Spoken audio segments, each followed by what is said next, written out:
Hello, this is Paul Nelson, Western Sport Floors, Wyoming Wood Floors, coming to you today from Wyoming, and we are working on a gymnasium floor here in a community college that had some issues. I just want to briefly go over those issues.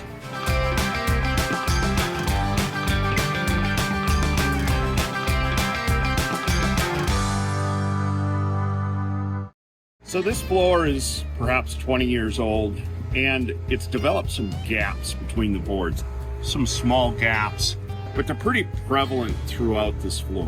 What I think happened, this floor was sanded in the summer of 2023. What I think happened is that when the floor got sanded down, it becomes pretty vulnerable. And I think it took on a little bit of moisture at that time. These boards would have expanded. The floor was then painted and finished. But then the next winter, when the heat comes on in the building, those maple boards give up that moisture, and the result is it cracks and it gaps. So as a result of those boards shrinking back, this happens.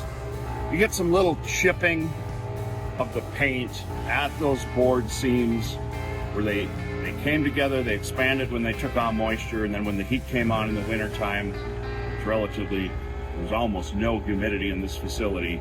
The boards opened up and the paint chips right at that crack. So our solution is we came in and prepped this floor exactly the way we would have prepped it if we were just going to do an annual maintenance coat. So if we come over here, we started by cleaning the floor with our buffers or a side-by-side machine, just using a 3M SPP pad and a product from Basic Coatings called IFT, Intensive Floor Treatment. So at this point in the job, the floor has been cleaned. And when I say cleaned, I mean cleaned with the swing machines and the IFT. We've taken out all the black marks, the shoe marks, the blood, spit and tears, everything that's been on this floor. It's been thoroughly cleaned. Now what our team members are doing is they're using square scrub machines. These machines are also, ironically, from Basic Coatings, but they're available from other manufacturers as well. But we are also using a 3M SPP pad, and it's doing the abrading on this floor. Now, if we can turn around, see how white this floor is?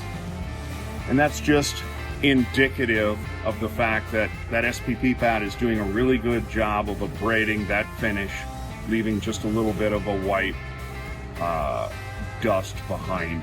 And I'm going to show you our process for repainting a gym where there's been some issues with the paint. We don't want to have to come back in and re-sand this entire floor. We're just going to repaint the border and parts of the logo that have some chipping paint in them. At this point, we have cleaned this floor, abraded this floor, cleaned it some more, and now we're laying tape down. You can see here on these black lines, we call this hand taping because you're simply taping right along the line without the use of a line taping machine. Over here in the center logo, we have a crew member, and we're using a product that we call transfer paper or R-tape, and it's basically masking tape that's translucent. We can see the black underneath, so she's carefully cutting out that black. We'll go ahead and repaint that. This National Junior College Athletic Association logo is in really good shape, so we are not going to go through the expense of repainting this. We're just going to cover this up and paint the black around it. Then as we look over here in this key, this is a stained key, and this is one of the big benefits of stain. The wood in this key has also shrunk a little bit, and there's some gaps, but it doesn't hinder the stain one way or the other. And so the stain in this stained logo in this key still looks good. Again, we're not going to do anything with that. Over here, we're just taping out the white volleyball lines. These lines, we've had some cracking and a little bit of chipping. So I'll just demonstrate momentarily what we're doing. Just getting the tape right beside the white line. And so this is a bit of a tedious process, but it's a lot less tedious than resanding this entire floor and starting over again. We believe when we're done here, we're going to have this floor about 95% of where it was to begin with. And I think we'll have a very happy customer. We are at this is day 4 on this project. And at this point, if we pan the camera around, everything has been taped out, everything has been painted. At this point, we got crew members pulling this tape off. If this is done properly, that game line, after we get finish on it, will be indistinguishable from any original game line that was here. This hand taping and painting works very well. As I've said earlier in this video, it's a tad bit labor intensive, but it does really rejuvenate the floor and make it look fantastic.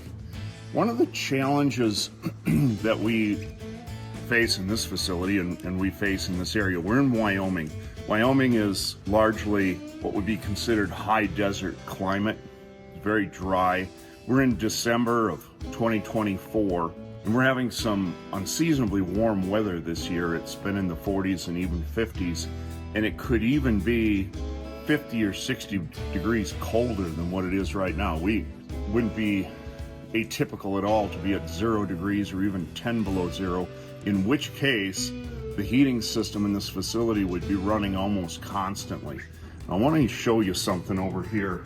I've installed or set up a little humidity and temperature sensor. You can see on the bottom left-hand side there, it looks like it's 65 degrees, but it's 18% humidity in this facility right now. So the specification for a gym floor is 35 to 50% humidity. That's where the wood likes to be. We're at 18% right now, so we're way out of spec on the bottom side. And if it was 10 below 0 outside, that humidity would be in the single digits. It might be 7 or 8% humidity in here. And that's why we're seeing some of the gapping that we're seeing in these boards. Just the absolute lack of humidity in this facility is over drying this maple, gapping the boards, and that was the root cause of the chipping of the paint in this facility. So we're going to talk to the owners about some possible things they can do to keep a little bit of humidity in this facility to take better care of this gymnasium floor. We're back, and we basically have this project completed. All the black on this floor, all the black paint has been repainted. This floor has been padded, it's been sealed. We've got one coat of finish. We're putting on the final coat of finish here in a few minutes, and this project will be complete. We feel very confident that this floor looks fantastic. There's no more cracked or chipped paint because it was mostly contained to the black, and the black was most of the paint in this floor.